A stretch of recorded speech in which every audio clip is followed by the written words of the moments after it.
Hello বন্ধুরা, সবাই কেমন আছেন? আজকে মনটা খুব একটা ভালো না। যে কোনো একটা সমস্যার কারণে আমার শখের পাখিটি ছেড়ে দিতে হবে।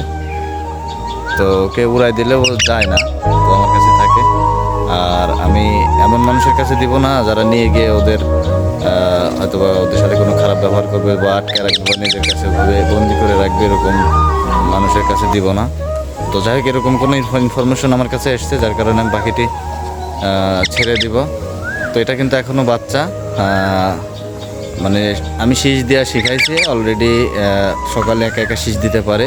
তাছাড়াও ওর কোনো প্রকার পাখা কাটা নাই, ফ্লাইং টেম পাখা উঠানো আছে। মোটামুটি একবার উড়ে চলে গেছিলো, আবার চলে আসছিলো। তারপরে আমার ভাগ্নে পাখা উঠাই দিয়েছিল, তো পাখা আবার উঠছে। হ্যাঁ, তেমন কোনো প্রবলেম নেই, কিন্তু এটা ফ্লাইং টেম, এটা এখন ছেড়ে দিলেও উড়ে যায় না।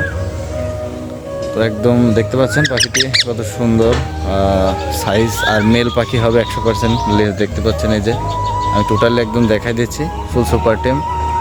আর মুখের থেকে খাবার খায়, অনেক ফ্রি। আপনারা এর আগে ভিডিও দেখছেন কিনা জানি না, তবে আসলে খারাপ লাগছে, হয়তো বা একে নিয়ে আর কখনো ভিডিও করতে পারবো না।